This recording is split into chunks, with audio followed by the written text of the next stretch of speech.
بسم اللہ الرحمن الرحیم۔ السلام علیکم گائز، اگر آپ لوگ ہمارے چینل پر نئے ہیں تو پلیز ہمارے چینل کو سبسکرائب کر لیجئے اور ساتھ ہی بیل آئیکن کے بٹن کو پریس کر لیجئے تاکہ مزید آنے والی ویڈیو آپ لوگوں تک پہنچتی رہے۔ آج کا بیان بنی اسرائیل کے دو بھائیوں کا واقعہ ہے۔ بیان کیا جاتا ہے کہ بنی اسرائیل میں دو بھائی تھے جن میں ایک مسلمان تھا اور دوسرا کافر۔ دونوں دریا کے شکاری تھے۔ کافر بت کو سجدہ کرتا تھا، مگر جب مچھلیوں کے لیے جال تیار کرتا تو اس میں ڈھیروں مچھلیاں آ جاتی کہ اس کو کھینچنا بھی اس کے لیے مشکل ہو جاتا۔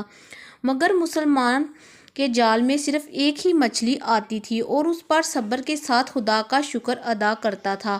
اتفاقاً ایک روز اس مسلمان کی بیوی اپنے مکان کی چھت پر گئی تو اس کی نظر کافر کی بیوی پر پڑی جو زیور اور بہترین لباس سے آراستہ تھی۔ یہ دیکھ کر اس مسلمان کی بیوی کے دل میں وسوسہ پیدا ہوا کہ کاش میں بھی ایسی ہوتی۔ تو کافر کی بیوی بولی، تو اپنے شوہر کو اس پر آمادہ کر لے، وہ بھی میرے شوہر کے معبود یعنی بت کی عبادت کیا کرے تاکہ تو بھی میری طرح مالدار ہو جائے۔ یہ سن کر مسلمان بھائی کی بیوی کچھ غم زدہ سی ہو کر نیچے آئی اور جب اس کا شوہر گھر آیا تو اس نے بیوی کا حال دیکھ کر دریافت کیا، آخر کیا بات ہے جس سے تو اس قدر غم زدہ معلوم ہوتی ہے؟ تو وہ کہنے لگی، بس میاں، یا تو تم مجھے طلاق دے دو یا اپنے بھائی کے معبود کی عبادت شروع کر دو۔ یہ سن کر اس کے شوہر نے کہا، خدا کی بندی، تو خدا سے نہیں ڈرتی؟ ایمان کی دولت ملنے کے بعد یہ کفر کی باتیں کرتی ہے؟ تو عورت بولی، بس مجھ سے اب زیادہ باتیں نہ بناؤ، میں بھی دوسری عورتوں کی طرح اچھا لباس اور اچھے زیورات پہننا چاہتی ہوں۔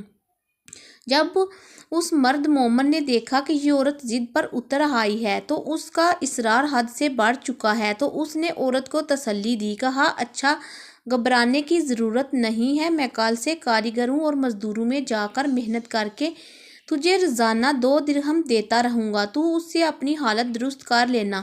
یہ سن کر عورت کو کچھ تسکین حاصل ہوئی اور سویرے ہی وہ مومن مرد مزدوری کی تلاش میں نکلا، لیکن کسی نے اس سے حال تک نہ پوچھا۔ یہ دیکھ کر وہ دریا کے کنارے پہنچا اور شام تک اللہ کی عبادت میں مصروف رہ کر رات کو جب گھر آیا تو بیوی نے دریافت کیا، آج تم کہاں تھے؟ وہ کہنے لگا، میں بادشاہ کی خدمت میں مصروف تھا، اس نے مجھ سے 30 دن کام کرنے کی شرط کی ہے۔ عورت نے کہا، آخر وہ بادشاہ تم کو کیا دے گا؟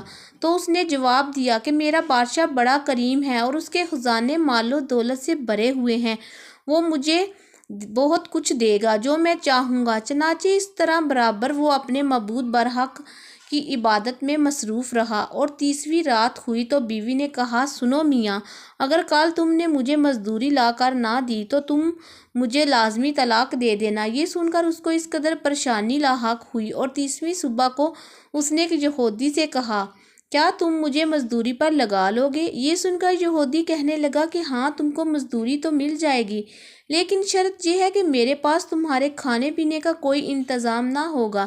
چنانچہ وہ مرد مومن روزے کی نیت کر کے یہودی کے ساتھ ہو لیا۔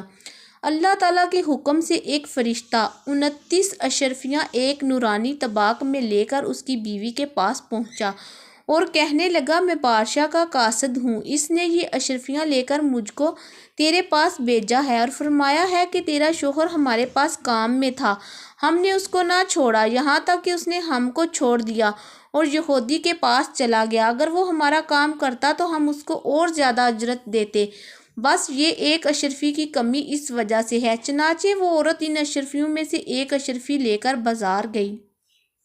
سونار نے اس کی 1000 قیمت عورت کے ہاتھ میں رکھ دی اور جب شام کو وہ مومن مرد گھر واپس لوٹا تو عورت نے اس سے دریافت کی، آج تم کہاں تھے؟ اس نے جواب دیا کہ آج میں ایک یہودی کے کام پر گیا ہوا تھا۔ تو بیوی کہنے لگی کہ آخر بادشاہ کی خدمت ترک کر کے تم دوسرے کی خدمت کیوں کرتے ہو؟ پھر اس کو اشرفیوں کا واقعہ سنایا، جس کو سن کر وہ مرد مومن روتے روتے بے ہوش ہو گیا اور جب اس کو ہوش آیا تو بیوی سے کہنے لگا، افسوس کہ میں بادشاہ دو جہاں کی خدمت کا حق اپنے اوپر لازم نہ کیا۔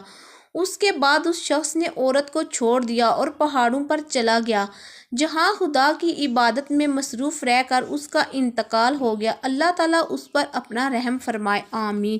ویڈیو اچھی لگی ہو تو ویڈیو کو لائک، شیئر اور کمنٹ باکس میں آ کر اپنی رائے کا اظہار کیجیے۔ اس ویڈیو کے ڈسکرپشن میں دیے گئے لنک پر وزٹ کیجیے۔ اللہ حافظ، شکریہ۔